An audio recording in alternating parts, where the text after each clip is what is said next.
할렐루야. 자, 오늘 이렇게 수요예배 가운데 나오신 저와 여러분들을 환영하며 축복합니다. 자, 오늘 이 시간 귀한 말씀의 은혜를 통해서 샘 얻으시고요, 그리고 믿음의 걸음으로 한 걸음씩 우리 주님을 바라보며 나아가시는 저와 여러분들이 되시기를 간절히 바랍니다.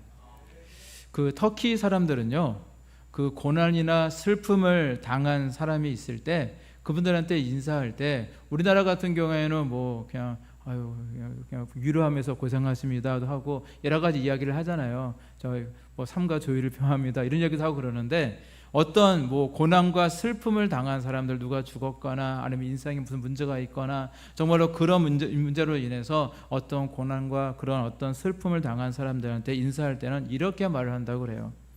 빨리 지나가기를 바랍니다, 이렇게 얘기한다고 그럽니다. 시간이 빨리 지나서 그 슬픔이, 그 마음들이 빨리 지나가기를 바란다, 뭐 그런 의미로 그렇게 인사를 한다고 그래요. 자, 우리가 이 땅을 살아가면서 겪게 되어지는 고난과 슬픔도요, 자, 세월이 흐르면 잊어지게 되는 거거든요. 이 땅에 어떤 즐거움이라고 할지라도, 이 땅에 어떤 슬픔이라고 할지라도 영원한 것은 없습니다. 절대 영원하지 않아요. 우리가 인생에서 겪게 되어지는 모든 것들은 다 지나가게 되어 있습니다. 우리의 인생이 짧은 만큼 더 빨리 지나가고 잊혀지게 되는 것입니다. 그래서 그 슬픔의 때가 빨리 지나가기를 바란다며 그렇게 인사를 나누는 것입니다. 자, 성경을 보면 곳곳에 우리 인생을 가리켜서 나그네라고 그렇게 칭하고 있습니다. 우리는 이 땅에서 영원히 살아가는 그런 존재가 아니라 아주 잠깐 동안만 이 땅에 잠깐 살다가 떠나가게 되어지는 그런 나그네다라는 것입니다. 그 요셉이요, 그 애굽의 총리 대신이 된 이후에 그동안 이제 요셉이 이제 죽은 줄로만 알았던 아버지 야곱과 이제 애굽 땅에서 이제 극적인 상봉을 하게 되어집니다. 자, 야곱에게 있어서 요셉은요, 눈에 넣어도 안 아플 만한, 자기가 가장 소중히 여겼던 그런, 자기의 정말로 전부와도 같았던, 정말로 소중했던 아들이었습니다. 자, 그런데 요셉이 죽어버렸다라는 것은, 그 소식을 듣게 되었을 때 이제 그의 삶의 가장 큰 슬픔이었던 것이고, 더 이상 살아갈 힘도 의지도 그런 꿈도 정말로 어떤 이유도 없어지게 되어지는, 정말로 그가, 정말로 그 야곱이 정말로 모든 것을 정말로 그냥 내려놓고 주저앉을 수밖에 없는, 너무나도 그에게 있어서는 감당하기 힘든 그런 슬픔이었을 겁니다. 자, 그러나 세월이 흘러가면서 점점 그 슬픔도 잊혀져 가게 되어지고요, 그리고 온 땅에 이제 극심한 가뭄이 이제 들게 되자, 그래서 더 이상 이제 먹을 것이 없게 되자, 이제 먹고 살아가야 되니까 이제 자신의 아들들을 불러서 이제 애굽 땅에 가면 그곳에 음식들이 많이 있다 하더라, 고식들이 많이 있다고 하더라, 저 땅에 가서 좀 음식을 좀 사와라 하면서 자신의 아들을 이제 보내고 있는 것을 보게 되어집니다. 자, 그게 인생이라는 거예요.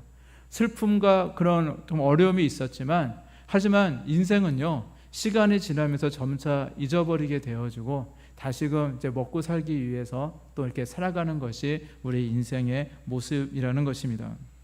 그래서 세월이 약이다라는 그런 말이 있습니다. 정말 어찌됐든 간에 살아있는 사람은 이제 살 수 있다라는 그런 말이기도 합니다. 자, 그 이후에 뭐 여러 가지 일들이 있었죠. 그리고 나서 드디어 야곱은 요셉이 살아있다라는 소식을 듣게 되고, 그것도 요셉이 애굽이라는 나라에서 2인자로서 총리 대신으로 있다라는 그런 이야기를 이제 듣게 되어집니다. 자, 야곱은 요셉이 살아있다는 이야기를 믿을 수가 없었어요. 하지만 이제 뭐 그 애굽에서 그 왕이 보내준 수레를 보고 뭐 화려한 그런 선물을 보고 그러면서, 아, 정말로 요셉이 살아있구나라는 사실을 깨닫고 이제 드디어 요셉과 아버지 야곱이요, 이제 드디어 애굽 땅에서 이제 만나게 되는 거죠. 그 당시에 극심한 가뭄으로 인해서 이제 온 땅이 메말라 있고, 모든 사람들이 다 이제 물이 없어서, 곡식이 없어서, 먹을 게 없어서 이제 굶어 죽을 수 있는 정말로 그런 환경 속에 놓였지만, 이제 요셉을 통해서 이제 가족들, 온 가족 친척들 이제 70명이 이제 애굽 땅으로 다 가게 되어집니다. 그리고 나서 그 곳에서 이제 요셉과 야곱은 드디어 상봉을 하게 되어집니다. 자, 그리고 야곱은요, 그 애굽의 왕 그 바로에게로 가서 이제 드디어 바로와 이 노인이었던 야곱이 만나게 되었습니다. 그때 야곱의 나이가 130세였습니다. 자, 머리도 하얗게 되었고요. 그리고 쭈글쭈글 아마 주름진 그런 피부에 쉼 없는 노인 야곱을 보면서 이 바로는요, 야곱의 나이가 궁금했었나 봅니다. 그래서 지금 나이가 어떻게 되냐라고 물을 때에 야곱은요, 자신의 삶을 잠깐 이제 회고를 하게 되어져요. 그리고 대답하기를 자신의 삶이 나그네와 같았다라고 그렇게 고백을 합니다. 그리고 그 삶이 순탄했던 삶이 아니라 험악한 세월을 보냈다라고 바로왕 앞에서 고백하고 있는 모습을 보게 되어집니다.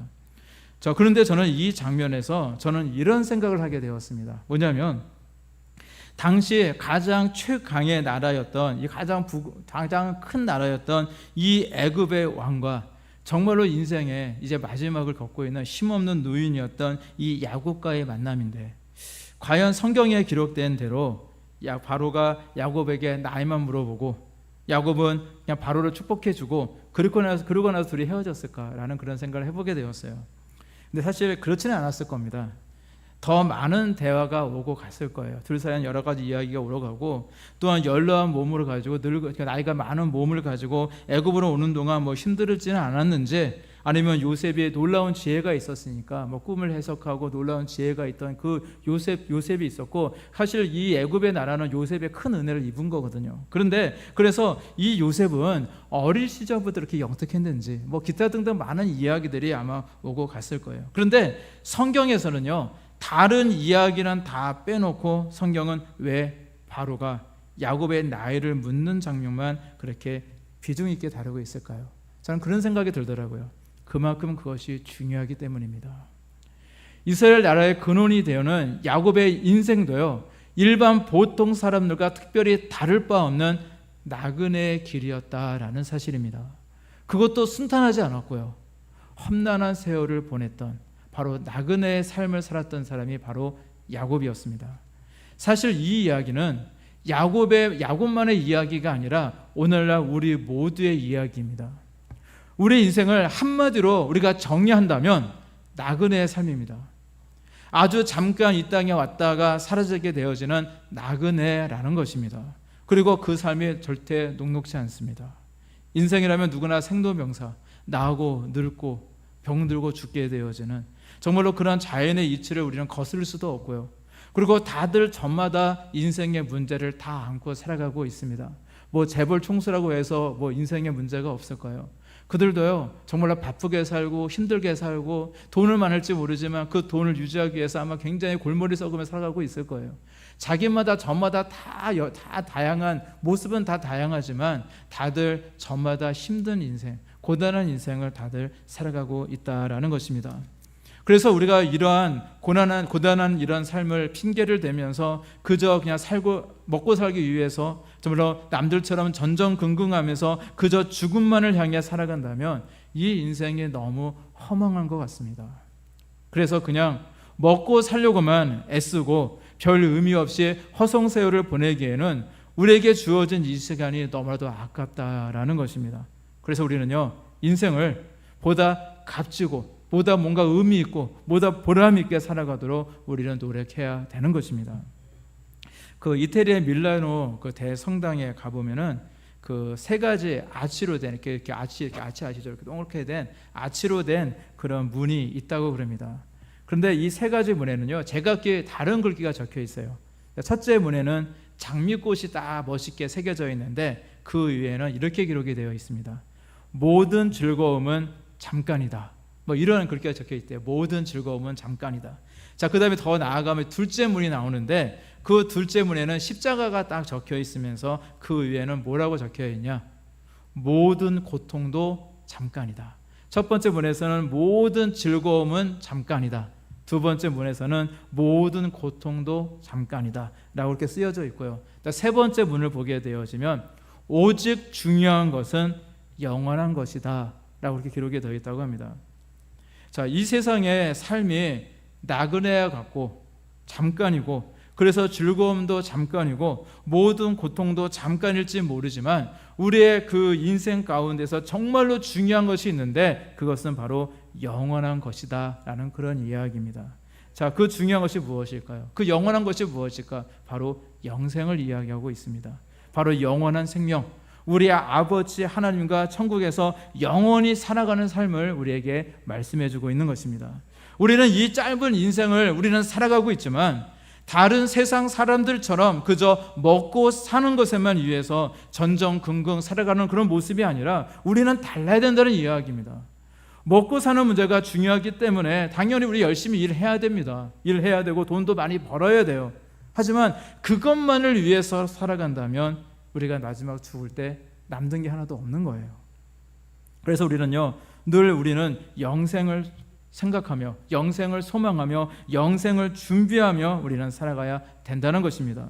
그저 이 땅에서 우리가 죽으면 뭐 절대로 가져가지도 못할 그런 물질만 쌓아두려고 애쓰며 살아갈 것이 아니라 정말 우리는 이제 영원토록 살아갈 우리의 천국에 우리가 갈 것인데 우리가 천국에서 받을 그 상급을 쌓으며 살아가는 것이 더욱더 지혜로운 삶이다라는 것입니다. 그래서 우리는 연약하고 쉽게 잊혀지는 인생만을 바라보며 살아갈 것이 아니라 우리에게 영원한 생명을 주시는 우리 예수님을 바라보며 살아가시는 저와 여러분들이 되시기를 간절히 바랍니다. 또 터키에 보면은요, 그 가파도키아라는 곳이 있습니다. 저도 신학교에서 다닐 때 그 가파도키아면 박파도키아 그 교부들이 있었거든요. 그럼 그분들이 이제 변증 신학자로 되게 유명했던 한 시대를 이끌었던 그런 이제 가파도니카 그 교부들이라는 그런 분들이 있는데 그만큼 그곳에는 기독교 어떤 문화가 굉장히 많이 있는 곳이 이 터키의 이 가파도키아라는 그런 곳입니다. 자, 이곳에는요 2000년 전에 이제 그리스도인들이 이제 핍박을 많이 받았을 때 그 핍박을 피해서 지하 거의 뭐 수백 미터까지 있는 데도 있대요. 그리고 그 있는 땅을 파고 들어가서 살았던 장소가 있다고 합니다. 그 로마에는 카타콤이 있지만은 여기는 좀 달라요. 약간 지하 도시 개념인데 그런 지역이 있습니다. 로마에는 로마의 바퀴를 피해서 우리가 지하 무덤이라고 하잖아요. 그 카타콤이라고 하는 그곳에서 많은 이제 로마인들, 많은 그리스도인들 거기에 피해서 살았었는데 또 터키도 그런 비슷한 지역이 있어요. 그래서 오히려 터키 이 지역은요 오히려 더 광범위하고 오히려 지하 도시다라고 할 정도로 그렇게 굉장히 큰 그런 지하 어떤 도시가 그러니까 있습니다. 근데 이곳에는요 돌산이 많이 있다고 그래요. 돌로 된 산이 많이 있는데 그 돌이 뭐 바위덩이처럼 딱딱한 돌이 아니라 좀 그렇게 곡괭이로 치면요 좀 잘 이렇게 부서지는 좀 푸석푸석한 좀 잘 파지는 그런 돌이라고 그래요. 그래서 그 당시 그리스도인들이요 이곳에서 이제 굴을 파고 살아서 마치 이제 그 멀리서 보게 되어지면 마치 벌집처럼 벌집 보면 이렇게 동그랗게 막 이렇게 구멍 뚫려 있잖아요. 그것처럼 구멍이 뻥뻥뻥 뚫려 있는 것을 많이 볼 수 있다라고 그 이야기를 합니다. 자, 그리고 당시 그리스도인들은요 그렇게 땅굴을 파고서 그곳에서 그냥 살기만 했던 것이 아니라 자, 그 땅 속에 보면은 이제 신학교도 있다고 그래요. 공부했던 그런 장소도 있고 그리고 세례를 주었던 그런 장소도 있고 그리고 그곳에서 살다가 죽은 사람들이 이제 묻힐 곳이 없잖아요. 그러니까 한쪽에는 이제 사람들이 이제 죽으면 장사를 지낼 만한 그런 공간도 있다고 합니다. 그리고 이렇게 살아가는 것이 몇 년을 살았냐면 뭐 1년, 2년이 아니에요. 10년, 20년이 아닙니다. 무려 250년간을 그곳에서 계속 살았다고 합니다. 그러니까 이렇게 오랜 세월 동안 그 땅 속에서 살다 보니까 그 토굴 안에는요 다양한 그 문명의 흔적들이 남아 있다고 그래요. 뭐 벽화도 그려져 있고요. 그리고 예배당도 있다고 합니다. 그래서 지하 도시라고 하죠. 우리가 보통 우리가 만화 속에 등장하는 뭐 지하 도시 뭐 마치 그런 모습처럼 되어 있습니다.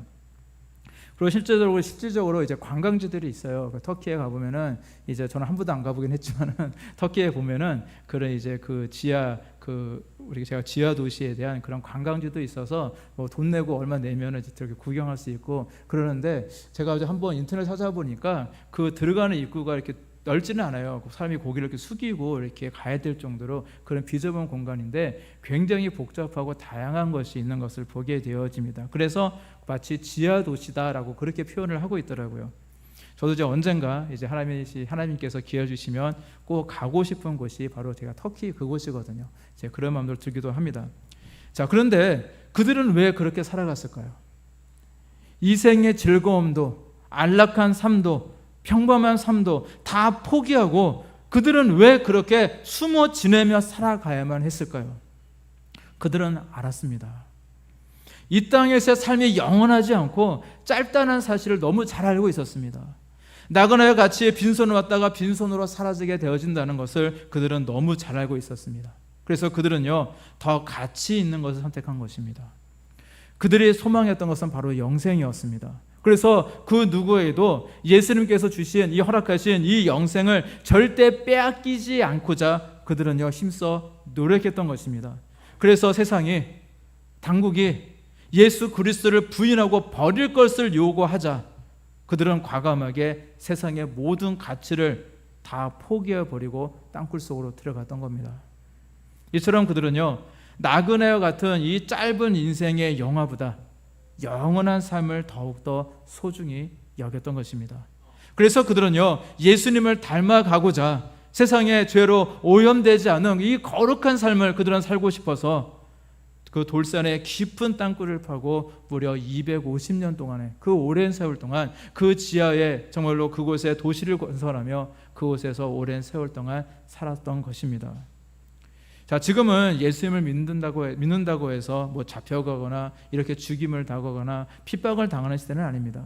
물론 뭐 다른 나라 중에서 북한이나 뭐 중국 같은 그런 나라에서는 여전히 예수를 믿는 사람들을 핍박하는 그런 나라들도 물론 있지만, 그러나 우리가 살아가고 있는 이 대한민국 땅에서만큼은 핍박이 사라진 지가 사실 오래됐습니다. 그래서 이제 현대 그리스도인들은요, 너무 간절함과 열정을 잊어버리고 살아가는 것 같습니다. 오늘 우리도요, 이러한 간절함과 신앙의 열정이 우리에게 있어야 될 줄로 믿습니다. 조금 힘들다고, 조금 내가 어렵다고, 또 낙심하고 포기하고 세상의 죄악과 타협해버리는 그런 어리석은 모습이 아니라 깊은 땅굴까지도 파가면서까지 자신의 신앙과 믿음을 지키려고 했던 그들과 같이 그런 신앙의 열정이 바로 저와 여러분들에게 있어야 될 줄로 믿습니다. 자, 어떤 강부가요, 그 수백 미터 그 갱서 깊은 땅굴 속에서 일을 하다가 그만 뭔가 잘못해가지고 그 헬멧에 있는 그 전등이 꺼지게 되어집니다.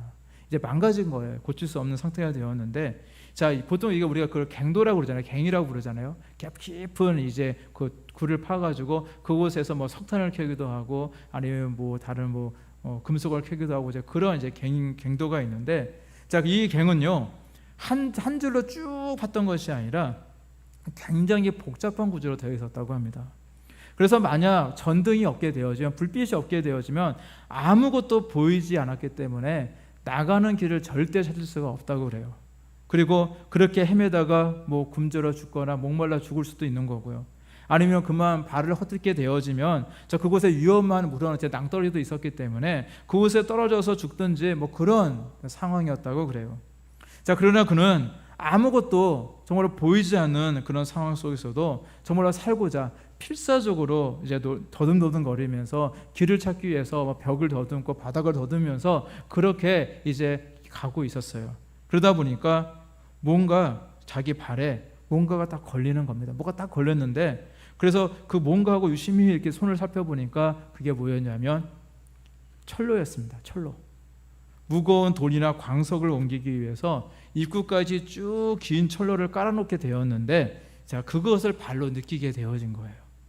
그래서 혹여 그는요, 이 철로에서 내가 벗어날까 싶어서 한쪽 신발을 벗고요, 정말 양말만 신은 그 채로 정말로 신발을 신지 않고 철로를 발로 대고 계속 발을 질질질 끌면서 이 철로의 감촉을 계속 느끼면서 계속 철로를 따라 걸어가게 되어집니다.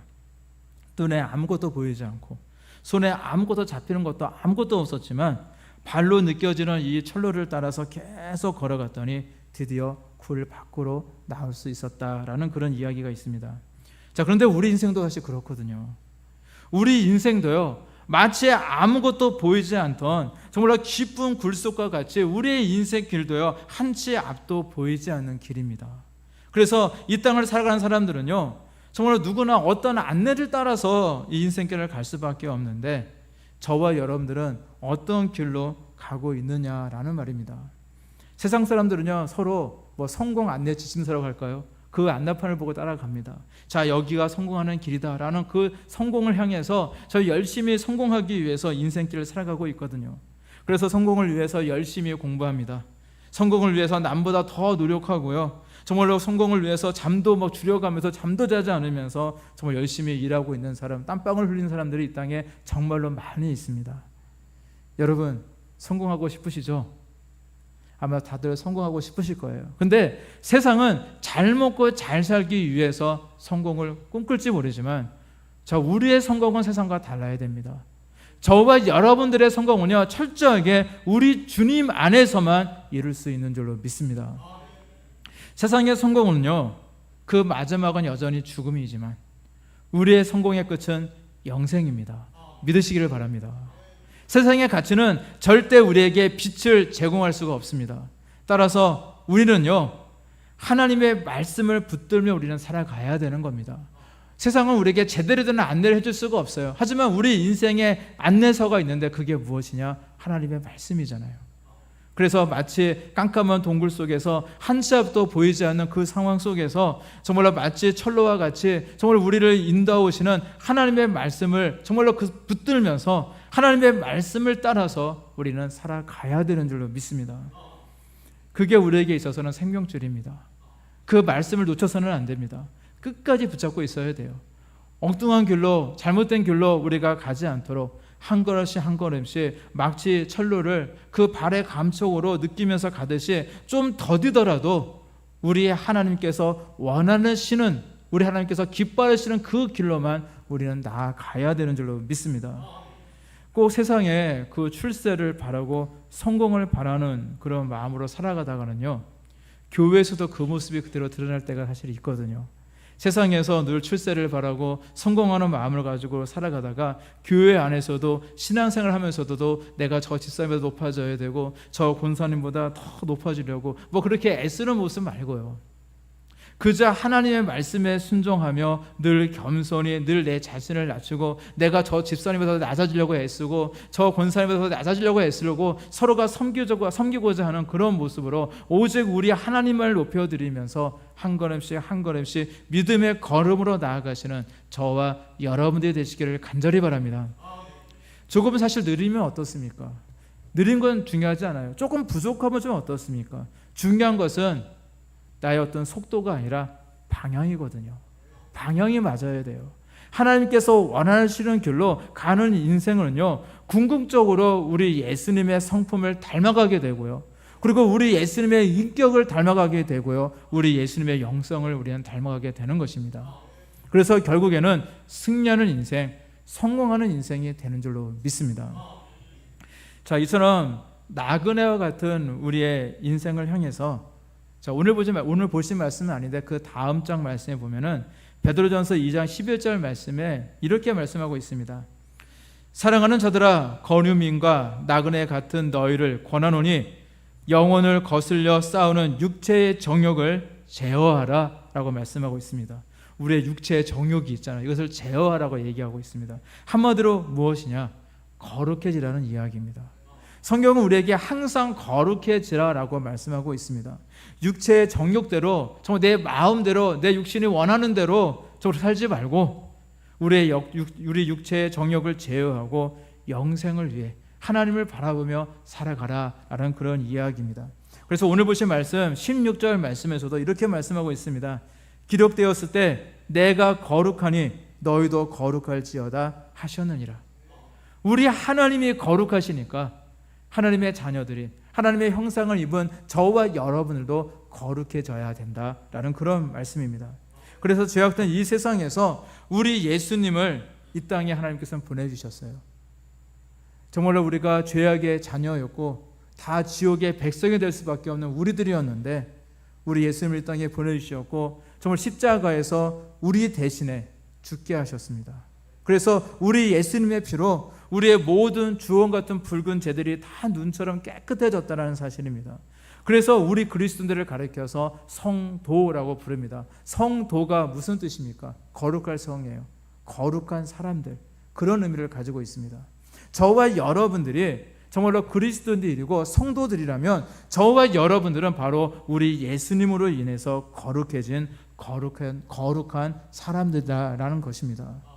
그런데 어떻습니까? 저와 여러분들은 성도답게 그 이름에 걸맞게 지금 거룩하게 살고 계십니까? 자, 구약 성경에서 거룩하다라는 뜻을 가진 이 히브리어 단어는 그 카다시라는 단어를 사용합니다. 카다시. 그런데 이 카다시라는 단어를 뜻을 보게 되어지면 어떤 의미를 갖고 있냐? 자르다, 딱 자르다, 분리하다, 구별하다, 이런 뜻을 가지고 있습니다. 자, 거룩하다는 것은 무엇이냐면 과감히 자르는 겁니다. 그리고 과감히 자르고 과감히 분리해버리고 과감히 구별해버리는 것이 바로 거룩해지는 것입니다. 따라서 거룩한 그런 삶을 살아가기를 원하십니까?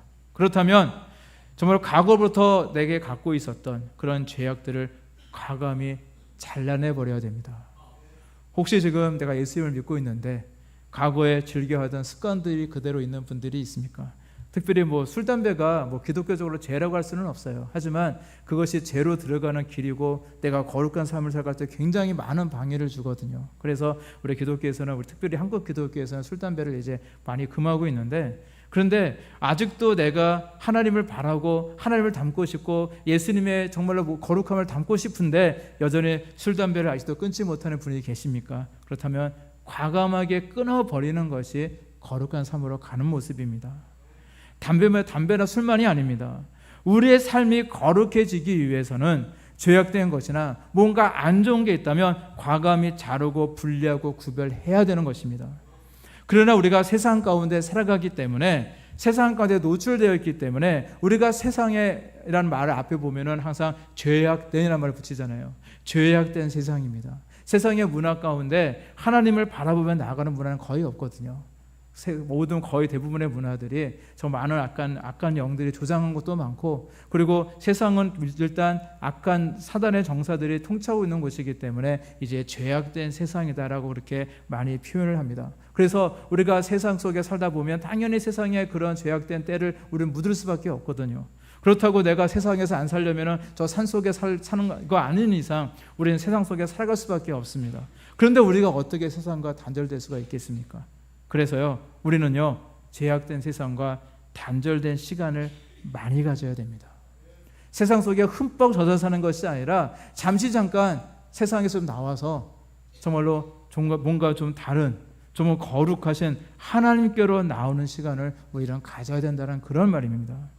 세상 속에 가지고 있었던 온갖 근심과 그리고 염려와 복잡한 것은 다 하나님께 내려놓고요, 예배를 통해서 우리는 거룩해지고 말씀을 통해서 우리는 새로워지고 기도를 통해서 우리는 정결함을 입어야 됩니다. 이처럼 우리는 거룩하신 하나님께 나오는 이 시간들을 통해 거룩해지는 그 시간을 경험하게 되는 것입니다. 이렇게 우리가 매 순간 우리 주님처럼 그 매 순간 우리가 거룩해지려고 하는 이런 과정을 신학적인 용어로 뭐라고 이야기하냐면 성화라고 이야기합니다. 성화의 과정이라고 이야기를 해요. 이 말은 우리가 점점 거룩해지는 것을 뜻하는 것입니다. 우리는 구원받은 것에만 머물러 있어서는 안 됩니다. 자, 예수님을 믿고 또한 이제 교회에 나오기 시작해서 우리가 구원을 받았다는 것은요, 이제 시작인 거고요. 우리는 거기서 머물러서는 안 되고 우리의 신앙은 점점 계속 성장해야 됩니다. 내가 구원을 받았다는 사실은요, 이제 새로운 인생이 시작되었다는 것을 의미합니다. 이제 갓난아이가 막 태어나서 엄마의 젖을 먹고 점점 그 키가 자라고 지혜가 자라는 것처럼 나중에는 이제 기다가 나중에 뛰는 그런 모습처럼 우리의 신앙의 모습도 성장해야 되는 것입니다. 그래서 우리는 늘 우리 주님의 모습을 닮아가기 위해, 거룩해지기 위해서 우리는 끊임없이 우리는 노력해야 되는 것입니다. 그 예수님 당시에 이 바리새인들 같은 사람들은요, 그 종교적인 면에서 겉으로 보기에는 정말 나무랄 데가 없는 정말 그런 사람들이었습니다. 바리새인들은 사실 그 유대인들에 있어서는 영웅들이었어요. 다 나중에 과거에 그 마카비 혁명이라든지 그 과거에 그 이제 그 바리새인들을 주축으로 해서 그 독립운동이 있었고, 실질적으로 그 로마가 이제 즉위하기 전에 헬라 문화에서 로마로 즉위하기 그 중간 시대에 한 100년 정도 하스모니아 왕조라고 해가지고 유대인들이 100년 동안 이제 독립국가를 건설한 시절도 있거든요. 그때 지대한 영향을 미쳤던 인물들이 어디냐? 이 바리새인들이었습니다. 이 바리새인들은 영웅들이었고, 우리나라로 이야기한다면 뭐 독립투사들 뭐 이런 생각하시면 돼요. 당시에 어떤 뭐 정치, 문화, 뭐 사회 전반에 걸쳐서 많은 사람들에게 좋은 영향을 끼쳤던 사람들이 이 바리새인들이었습니다. 그래서 많은 백성들은 바리새인들 실제로 존경했어요. 그런데 우리 하나님은요, 우리 예수님은요, 바리새인들을 싫어하셨거든요. 왜냐하면요, 그들의 과거의 조상들은 정말로 그 위대한 인물들이었지 모르지만 그 후손들의 모습은 많이 변질되었기 때문이었습니다. 예수님은요, 그들을 세속적인 사람으로 이제 취급하며 엄하게 책망하셨습니다. 왜냐하면 그들은 종교적인 의식 면에서는 정말 거룩한 모습으로 살아가고 있었고 나무랄 데가 없는 사람이었지만 그들 내면 속 깊은 곳에는 사실 진정한 거룩함이 없었기 때문이었습니다. 그래서 겉과 속이 다른 사람, 그들은 외식한다라고 말씀하시면서 바리새인들을 매우 싫어하셨던 우리 예수님의 모습이 있었습니다. 자, 그들의 안에는요, 우리 주님을 닮은 모습이 사실 하나도 없었습니다. 우리 주님은요, 우리 하나님은 사랑 그 자체가 되시는 분이신데 그들에게는요, 전혀 사랑이 없었습니다. 겉으로 사랑하라, 정말 그리고 거룩한 채 하며 그들은 살기를 좋아하고 막 금식하면서 뭔가 좀 경건해 보이고 성도들 앞에서 뭐 두 손 들고 하나님께 기도하고 뭔가 겉으로 보이는 쇼는 잘했지만 그들 내면 속에는 거룩함이 없었습니다. 주님을 닮은 모습이 정말로 없었다는 것입니다. 그들은 그 안에는 오히려 욕심과 정말 탐욕과 미움과 시기가 가득했던 모습이 그들의 실제적인 모습입니다. 이것은 절대 거룩함이 아닙니다. 사실 오늘날 이러한 가짜 무림한 그리스도인들이 이 땅에 얼마나 많이 있는지 모릅니다. 모양만 그렇듯한 겉으로 보기에는 그리스도인인데 그 안은 예수님이 없는 사람들이 이 땅에 너무 많이 있다라는 겁니다. 제가 과거 그 전도사 시절에 막 결혼을 하고 이제 먼 친척집을 이제 방문한 적이 있습니다. 제가 그 당시 제가 나이가 29살이었어요. 제가 29살 때 결혼했거든요. 근데 그분이 그때 이제 그 친척집에 가서 이제 그곳에서 여러 가지 이야기를 하게 되었는데 제가 이렇게 들은 이야기는 아니고요. 집사람과 그런 이야기를 했었나 봐요. 자, 그분은 이제 교회를 다니시는 분이에요. 교회를 다니는데 좀 잘 다니지는 않고요. 그냥 띄엄띄엄 다니시는 그런 분이었습니다. 그런데 그분이 어떤 이야기를 했냐면 자기가 교회에 다니는 이유에 대해서 이야기를 하더래요. 여러분들은 교회 왜 다니십니까? 네, 이분은 이런 이야기를 합니다. 그리고 자신이 이제 굉장히 좀 사회적으로 좀 잘 나가는 분이거든요. 잘 나가던 분이었는데 그래서 막 자기가 뭐 이런 것도 하고 저런 것도 하고 많이 얘기하다가 이제 교회를 내가 왜 다니냐? 자신은 교회를 다니는 이유는 덕을 쌓기 위해서, 다른 게 아니에요. 구원받기 위해서가 아니라 덕을 쌓기 위해서 내가 교회를 다니고 있다, 큰 교회 다니고 있다라고 그렇게 자신 있게 이야기를 하더랍니다. 제가 그 이야기를 들을 때가 29살 때잖아요. 지금 우리 형제들 중에 29살 누구 계십니까? 사실 어린 나이거든요. 그런데 그때 제 마음속에 야, 이건 아닌데, 그런 생각이 딱 들더라고요. 이건 아닌데. 겉으로는 바른 척, 거룩한 척 하였을지는 모르지만 그 모습은 성도의 바른 모습은 절대 아닙니다. 자기의 덕을 쌓기 위해서 신앙생활을 한다면요, 우리 기독교 신앙은 덕을 쌓는 신앙은 아니거든요. 그냥 예수님을 잘 믿다 보니까 덕은 덩달아 오는 거지, 덕을 위해서 우리가 신앙생활은 절대 아니거든요. 오히려 그 절에 가서 득도를 하든지 아니면 기타 뭐 종교에 가서 거기서 뭔가 덕을 쌓든지 뭐 그런 걸 하는 것이 오히려 맞을 겁니다. 그 안에 예수님이 없다면 그는 그리스도인이 아닙니다. 그 안에 예수님이 없다면 그에게는 영생이 없습니다. 우리는 예수님을 믿는다 하지만 나는 그냥 그저 교회만 왔다 갔다 하고 있지는 않은지, 나는 그냥 교회 왔다 갔다 해서 이거 하지 마라 저거 하지 마라 하니까 그냥 바른 생활을 위해서 다니고 있지는 않은지 우리의 신앙과 모습을 한번 돌이켜보시길 바랍니다. 내 안에 예수님이 없다면 그 믿음은 죽은 믿음이고 절대 영생이 없는 사람의 모습이다라는 것입니다. 여러분, 진짜 그리스도인이 되시기를 바랍니다. 겉으로만 그리스도인이네 하는 모습이 아니라 그냥 종교 안에 기독교만 적는 그런 모습이 아니라 우리는 우리 안을 잘 가꿔야 됩니다. 지금 조금 부족해도 괜찮습니다. 내가 지금 조금 연약해도 괜찮습니다. 바로 지금부터 하나하나 실천하면 되는 것입니다. 그동안 내가 기도를 많이 못했다면 기도하시기 바랍니다. 새벽 기도에 나오기가 좀 어려우시다면 집안에 정말로 골방을 하나 만드시고 그곳에서 기도의 잔을 쌓아가시길 바랍니다. 그것도 어렵다면 잠자기 전에 침상맡에서 거기서 잠깐 기도하시든지, 아니면 누워서라도 잠깐 기도하시든지, 아니면 운전하면서 기도하시든지, 하여간 어느 곳인지 간에 하나님과 나와 만날 수 있는 그런 거룩한 장소를 만드시길 바랍니다.